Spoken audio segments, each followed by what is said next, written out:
My friends and I were having a sleepover. At some point, we went upstairs for snacks. I know for a fact we shut the basement door. When we came back down, we heard the latch click. A little while later, I realized I had left soda upstairs. I jogged back to the door, but stopped cold. It was open, just a sliver, not enough to walk through, just enough to watch through. I called one of my friends over. Didn't we shut this? They looked at the door, their face drained of color, and they said, we did. The air in the basement shifted, like something had arrived down there with us. Suddenly, we were all quiet. Every little creak and groan of the house became a threat. Maybe we had just forgotten to close it all the way, but that wasn't the only thing that happened in that house. And the next part is much worse. Doors would open, things would move. But the worst part, I swear, there was something living inside the walls. Whenever it was just me and my sister, or worse, just me, the activity would start.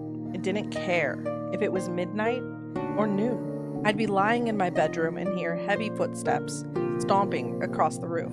Sitting in the living room, I'd hear slow, deliberate knocks at the patio door. In the kitchen, the sound of someone rustling through the pantry when no one was there. Every time, the same feeling crept up my spine. I'm not alone. I hated that house. I hated the way it swallowed sound, the way it felt like it was breathing. But what I hated more than being in that house alone was trying to sleep in my bedroom at night, because that's when I saw it standing in front of the doorway.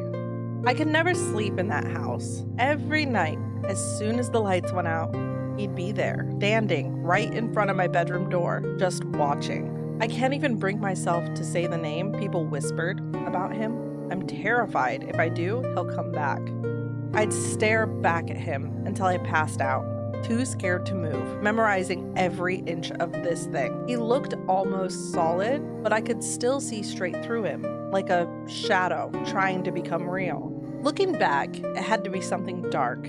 This house cursed every family who lived in it, and mine was no exception. Years later, I finally asked my dad about the house. At first, he smiled and talked about the things he loved: the big basement, the cozy living room, the way the light came in through the windows. Then his face changed. He grew quiet, and he confirmed everything I suspected as a kid. He'd seen it too. The same thing that stood in my doorway, the same thing that had opened and closed doors, rattled the pantry, scratched at the patio, and waited for us to be alone. I wasn't imagining it. We were both living it. That validation leaves me in terror to this day.